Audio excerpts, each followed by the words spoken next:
Hello দর্শক, আসসালামু আলাইকুম। কেমন আছেন সবাই? আশা করছি সবাই অনেক ভালো আছেন। আমিও আল্লাহর রহমতে অনেক ভালো আছি। আপনাদের সবাইকে অগ্রিম ঈদের শুভেচ্ছা জানিয়ে আমার আজকের পর্ব শুরু করছি।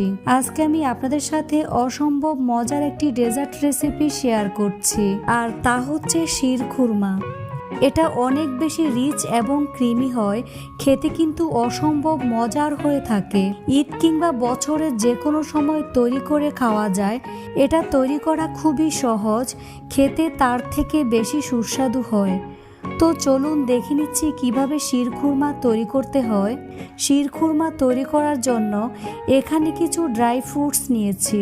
এখানে 15 গ্রাম পেস্তা বাদাম, 15 গ্রাম কাজু বাদাম, 5টা খুরমা খেজুর, 10 গ্রামের মতো চীনা বাদাম, 15 গ্রামের মতো কাঠবাদাম ও 15 গ্রামের মতো কিশমিশ নিয়েছি। ড্রাই ফ্রুটসগুলোর মধ্যে পানি দিয়ে দিচ্ছি। সারা রাত এগুলোকে পানিতে ভিজিয়ে রাখতে হবে। কারো হাতে যদি সময় কম থাকে তাহলে 3 ঘন্টার মতো ভিজিয়ে রাখলেও হবে। সারা রাত ভিজিয়ে রাখায় ড্রাই ফ্রুটসগুলো ফুলে ডাবল হয়ে গিয়েছে। এখন বাদামগুলোর খোসা ছাড়িয়ে পরিষ্কার করে নিতে হবে। বাদামগুলোর খোসা ছাড়িয়ে পরিষ্কার করে নিয়েছি। দেখুন, খেজুর এবং বাদামগুলোকে চিকন লম্বা পিস করে কেটে নিয়েছি। এর মধ্যে যে পানি ছিল তা ফেলে দিয়েছি। শির খুরমা তৈরি করার জন্য এখানে আমি 100 গ্রামের মতো কুলসুন স্টিক সেমাই নিয়েছি। এখন সেমাইগুলোকে ছোট ছোট টুকরো করে ভেঙে নেব। খুবই আলতোভাবে সেমাইগুলোকে ভেঙে নিতে হবে। এখানে আমি সেমাইয়ের পরিমাণটা একটু বেশি নিয়েছি, আপনারা আরও কমিয়ে নেবেন। 1 লিটার পরিমাণ তরল দুধের ক্ষেত্রে 30 থেকে 40 গ্রামের মতো সেমাই নিতে হবে। শির খুরমা বানাতে সেমাইয়ের পরিমাণটা একটু কম লাগে। আপনারা অবশ্যই 1 লিটার দুধের সাথে 30 থেকে 40 গ্রামের মতো সেমাই নেবেন। এখন প্রথমে চুলা একটি প্যান বসিয়ে এর মধ্যে 1 লিটার পরিমাণে তরল দুধ দিয়ে দিলাম। চুলা বন্ধ অবস্থায় এর মধ্যে গুঁড়া দুধ মিশিয়ে নিতে হবে। এখন আমি এর মধ্যে 1/3 কাপ পরিমাণে গুঁড়া দুধ অ্যাড করে দিচ্ছি। চামচ দিয়ে গুঁড়া দুধ লিকুইড দুধের সাথে ভালো করে মিশিয়ে নিতে হবে। ঠান্ডা লিকুইড দুধের মধ্যে গুঁড়া দুধ মিশাতে হবে, এতে করে দুধের সাথে খুব ভালো করে মিশে যাবে। গরম দুধের মধ্যে কখনো পাউডার দুধ মিশাতে যাবেন না, তাতে করে দলা বেঁধে যাবে। গুঁড়া দুধ ভালো করে মিশিয়ে নেওয়ার পর এখন গ্যাস অন করে দিচ্ছি। বলক আসা পর্যন্ত অপেক্ষা করতে হবে। এ পর্যায়ে এর মধ্যে 4টি এলাচ দিয়ে দেব। এলাচটাকে দুধের সাথে ভালো করে মিশিয়ে নেব। এখন দুধটাকে জাল করে কিছুটা ঘন করে নেব। দুধটাকে অনবরত নাড়তে হবে। দুধের মধ্যে যখন সর পড়বে তা ভেঙে দুধের সাথে মিশিয়ে নেবেন। দুধটা যখন কিছুটা ঘন হয়ে আসবে তখন চুলা একেবারে লো হিটে রেখে অন্য চুলায় একটি ফ্রাই প্যান বসিয়ে দিলাম। এর মধ্যে 3 টেবিল চামচ পরিমাণে ঘি অ্যাড করে দিচ্ছি। এখানে আমি ঘিটাকে গলিয়ে নিয়েছি। ঘি যখন গরম হয়ে আসবে তখন এর মধ্যে কুচি করে রাখা ড্রাই ফ্রুটসগুলো দিয়ে দেব। খেজুর, বাদাম এবং কিশমিশ থেকে এক্সট্রা পানি ভালো করে ঝরিয়ে নিয়ে তারপর ফ্রাই প্যানের মধ্যে দিয়ে দিলাম।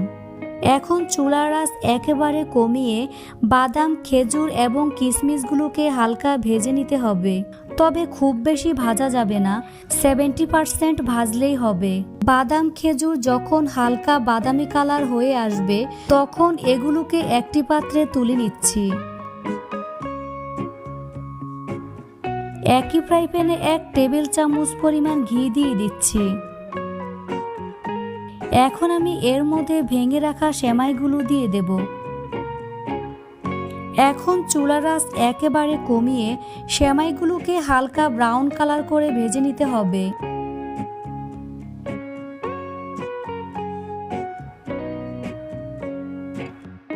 সেমাইগুলো ভাজা হয়ে গিয়েছে।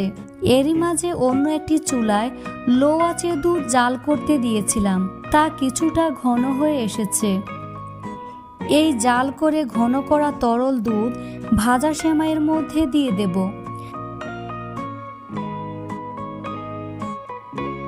সেমাই দুধের সাথে ভালো করে মিশিয়ে নেব। মিশানো হয়ে এলে ভেজে রাখা ড্রাই ফ্রুটসগুলো এর মধ্যে দিয়ে দেব। বাদাম, কিশমিশ ও খেজুর সেমাইয়ের সাথে ভালো করে মিশিয়ে নেব। সেমাই এবং বাদামের মিশ্রণটি বেশি ঘন হয়ে গিয়েছে, তাই এর মধ্যে আরও 1 কাপ পরিমাণে জাল করা দুধ দিয়ে দিচ্ছি। দুধটাকে সব কিছুর সাথে ভালো করে মিশিয়ে নেব। তারপর এর মধ্যে অ্যাড করে দিতে হবে 1 কাপ পরিমাণে কনডেন্স মিল্ক সব কিছুর সাথে ভালো করে মিশিয়ে নিতে হবে। এর মধ্যে কনডেন্স মিল্ক দেওয়ায় সেমাইটা অনেক বেশি রিচ হয় আর এটা অনেক বেশি ক্রিমি হয়, খেতেও কিন্তু অনেক বেশি ভালো লাগে। তবে এখানে অবশ্যই কনডেন্স মিল্ক দিবেন, চাইলে এর পরিবর্তে চিনিও ব্যবহার করতে পারেন। এখন চুলা মিডিয়াম লো হিটে রেখে 10 মিনিটের মতো জাল করে নেব। 10 মিনিট পর এর মধ্যে 1 চিমটি পরিমাণ জাফরান দিয়ে দেব।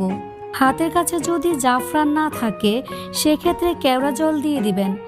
এখন জাফরান সেমাইয়ের সাথে ভালো করে মিশিয়ে নেব। চুলার আঁচ মিডিয়াম হাই ফ্লেমে রেখে 3 মিনিটের মতো জাল করে নেব। 3 মিনিট পর সেমাইটাকে একটু নেড়েচেড়ে দিয়ে চুলা বন্ধ করে দেব।